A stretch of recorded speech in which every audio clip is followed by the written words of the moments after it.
Hello and welcome to Unveiled with Dr. Judith Fletcher. Our guest today is Ms. Shantelle Moxie. Welcome, Shantelle. Thank you so much, Dr. Judith. It is truly a pleasure having you on here as a guest today. For our viewers that are meeting you for the very first time, can you tell them a little bit about who you are personally and professionally? Okay.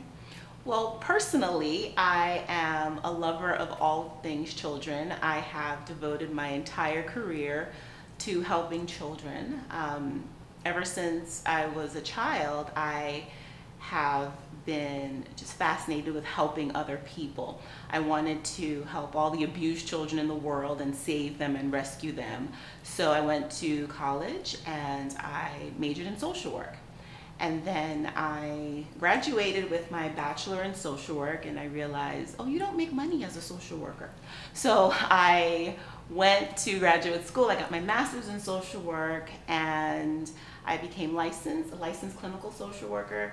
And from then I've just been working with children, working with severely abused children and writing books informally for children.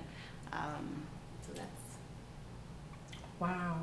And you said you love all things children. Where did this passion come from?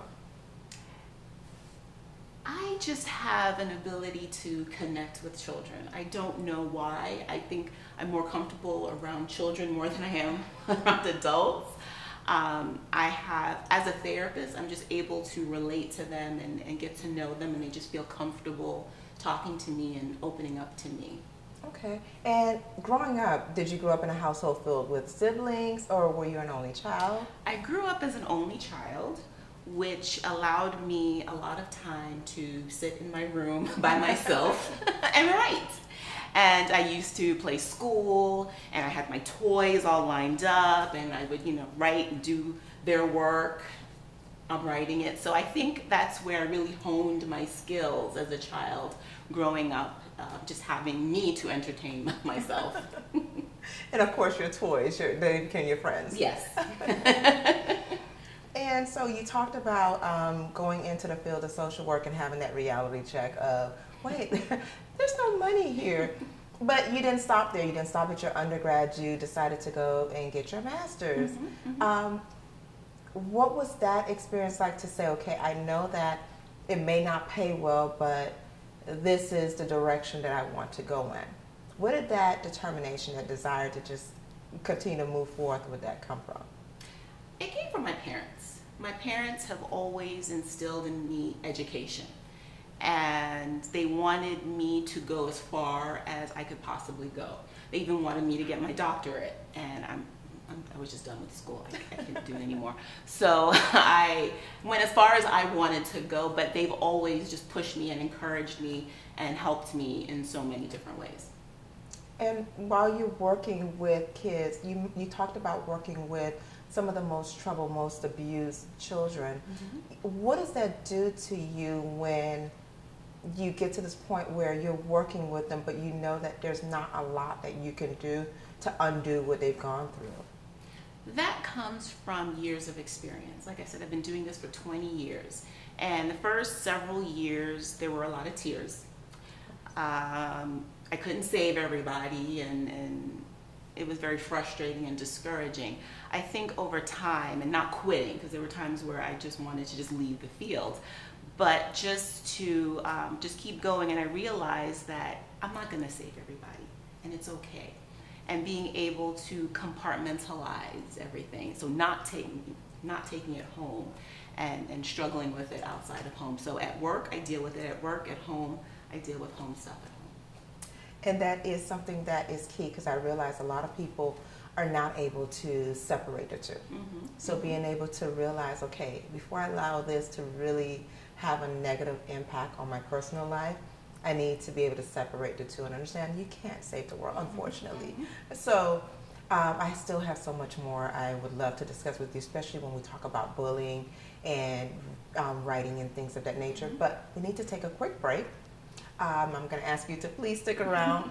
And to our viewers, I encourage you not to go anywhere. We'll be right back.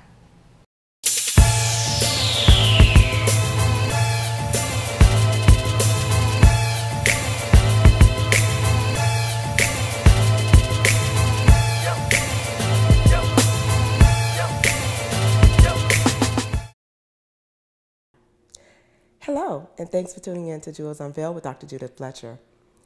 As many of you know, those of you that have followed me over the years, know that I had gone through a devastating divorce. And during that time, my whole foundation felt shaken. And there were so many changes that was taking place in my life till the point I actually had a nervous breakdown. And so I would like to share a few tips with those of you that are faced with some of the same challenges today. One, I encourage you to remain calm. Face the fact that this is what has happened. It's not the end of the world. The sun will shine. You will find joy again. Process what has happened. If you find that it's difficult for you to be alone during this difficult time, I encourage you to find support through family, friends, your local ministry, whether you have a church home or you're a member of an organization at which you volunteer at. Spend time with others. It is so important to find that support to keep you encouraged during this difficult time. Third, assess what changes need to be made for your life, what direction you would like to go in. The final step I would encourage you to take is take time. Do not, I repeat, do not rush into a new relationship. Use this time to heal. Use this time to really get over the hurt, the pain, as well as the loss of this relationship. And prepare for the next step of your life, the next phase of your life. And finally, I encourage you to remain confident in knowing that this too shall pass. Thank you. Hello and welcome back to Jewels Unveiled with Dr. Judith Fletcher. Our guest today is Miss Shantelle Moxie. Welcome back, Shantelle. Thank you. You know, listening to your background, I'm really happy for all the work that you've done, and also working with a group of people which always are underserved, and that's really our youth that are going through different challenges in their personal lives. So we don't have enough professionals that are really passionate about that. And for you to get to the point where this is it, I want to help kids, but then you've taken it a step further. You began helping kids dealing with bullying. Mm-hmm. How was that work? How was it to work with kids and educate them about being bullied and helping them through that process? Well, it was, first of all, it was therapeutic for me. You know, as a child who's been bullied, writing this book helped me come to terms with the things that happened to me, but it also gave me a bird's eye view into what's going on with kids and how they feel and why they feel what they feel. So I think my own experiences with bullying helps me connect with kids on that level because I know exactly what they're going through. And you speak about having been a victim and, you know, being bullied as a kid. How did that affect your personal life? It had a tremendous impact on me. And I didn't realize the impact it had until I was much older and I was doing the work on myself and really doing some introspection. Mm-hmm. And other people's voices become our own. And so when you're teased or when you're bullied as a young child, you start to believe it and you start to say it to yourself. I'm ugly, I'm fat, I'm not smart enough, I can't do it. So that became my inner dialogue. So I think that has had a huge impact. And people say, oh, bullying is just a part of childhood. You get over it. You don't get over it. It's still a part of you. And, working and understanding that you don't really ever get over bullying, but at some point you were able to turn that around. How did, going through that process and making the changes and taking the necessary steps, how did that help you to become the person that you are today? A lot of work. It was a lot of not listening to that voice that you're stupid, you're fat, you can't do anything right. Recognizing that that's not me. That's not who I am. Who I am is who God says I am. And God says that I'm wonderful and special and valuable and smart enough and perfect just how I am. And that takes work. It's not easy because that voice, it's loud and it's conniving and it sounds like my own voice. So I believe that it's really me. So just recognizing that that's not me. That's not God's voice. And that's powerful and it's key because, you know, as kids today, you're hearing on the news, we hear it through the outlets such as social media, where there are many of our kids that are not able to just turn off that voice, to ignore their voice, and in turn, they're taking their own lives. As a child psychotherapist, you know, how does that, you know, change the work that you do? How does that change the conversation that you have with your youth patients? Definitely helping them see the value in themselves. In the work that I do a lot of confidence building and self-esteem building with children. And a part of cognitive behavioral therapy is replacing those tapes and teaching children the skills on how to develop inner self-talk and how to recognize that that's not who I am, and verbalizing to themselves, this is who I am, and recognizing their strengths and helping them to see what they're good at, you know, and not saying, okay, I'm good at math, because that may not be realistic, but what is realistic for them? I really try at math. And it's those little tweaks and changes that help them develop better self-esteem. And that is definitely something that is helpful. It really does. I know even with adults, building up their self-esteem, it helps them to soar in areas that they may actually be slacking in.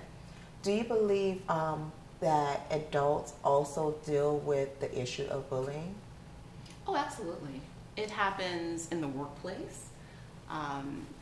People, they get older, but they still have those childhood behaviors. But they deal with it in relationships.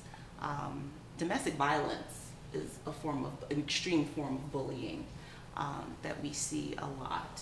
So absolutely, adults definitely go through it. Wow. Thank you so much, and I still have so much more I would love to speak to you about. So we need to take a quick break, so I'm going to ask you to stick around, Shantelle. And to our viewers, don't go anywhere. We'll be right back.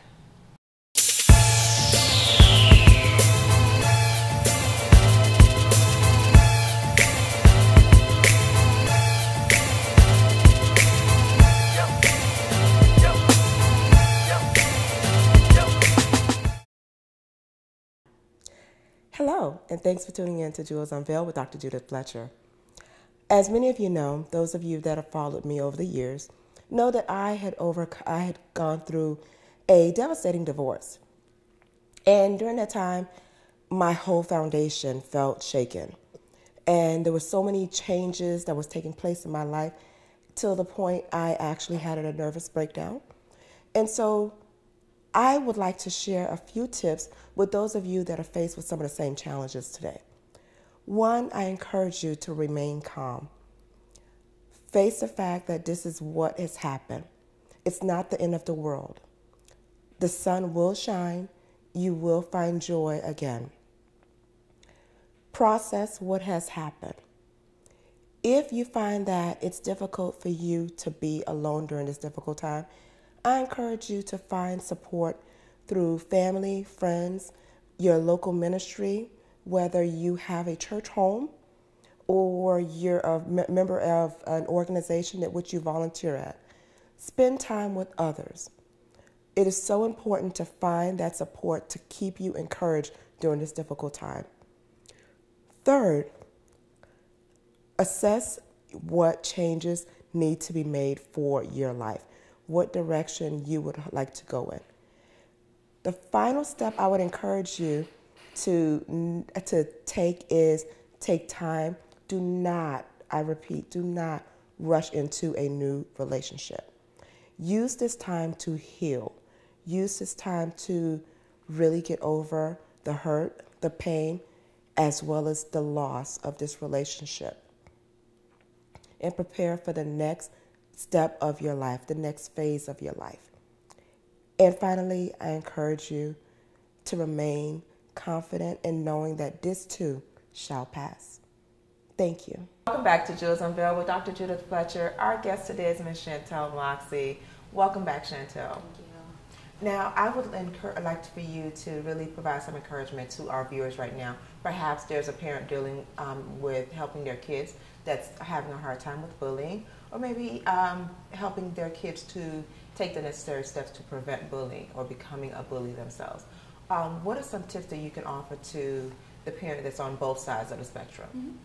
Definitely opening up the lines of communication. Communication is key. And unfortunately, just in my experience, we see parents on the phone and they're just distracted with other things. And it's important to really get back to talking to your child. Other than saying, well, how was your day? Because the response you're going to get is fine. Really ask, what was the best part of your day? What was the hardest thing you did today? Like, really ask specific questions to your child to engage that dialogue and open up the lines of communication. In addition, encourage your child to ask for help. One of the things that I didn't do as a child when I was being bullied was ask for help, because there was so much shame. I didn't want my parents to know what was going on. And had I asked for help, they probably would have given me a little bit more support and guided me where I needed to go. So definitely encourage them that it's not tattling, it's not snitching, that encourage them to seek help, because kids can't change things on their own. Another thing is to teach children self-confidence. Confidence is a deterrent to bullying, because bullies seek out weaker people. So teach your child self-esteem, self-confidence, to believe in themselves. It also helps to teach them how to deflect from the bullying by saying certain things like, you know, if they make fun of how they look, have a quick comeback. So those are some tips that I would suggest.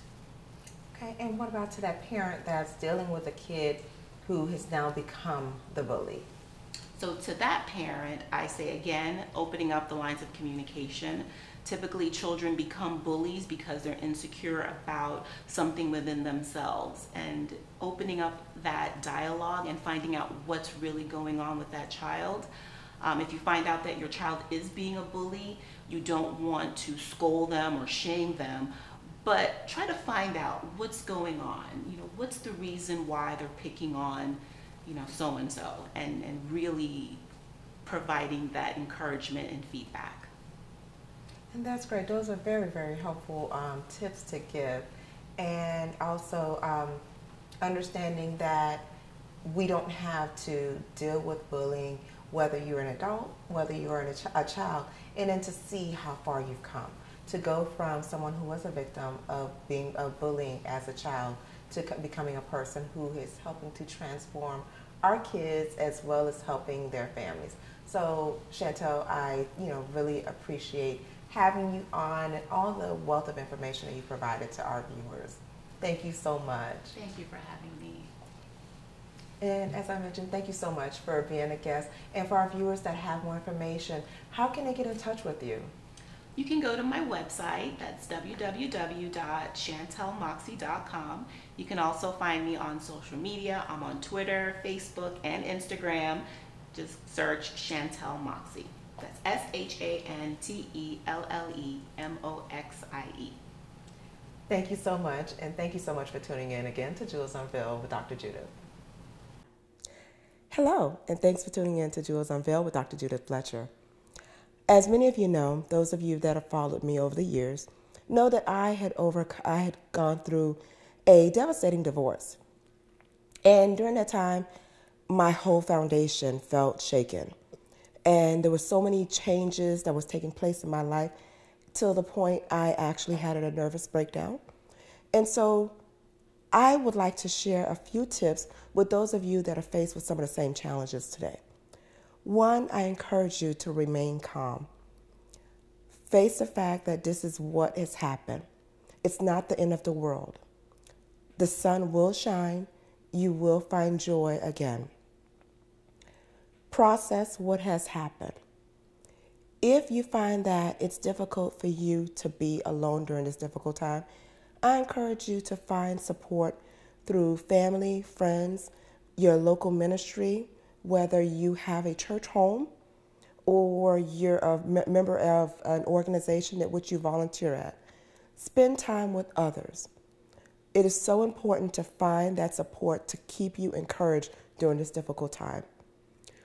Third, assess what changes need to be made for your life, what direction you would like to go in. The final step I would encourage you to take is take time. Do not, I repeat, do not rush into a new relationship. Use this time to heal. Use this time to really get over the hurt, the pain, as well as the loss of this relationship. And prepare for the next step of your life, the next phase of your life. And finally, I encourage you to remain confident in knowing that this too shall pass. Thank you.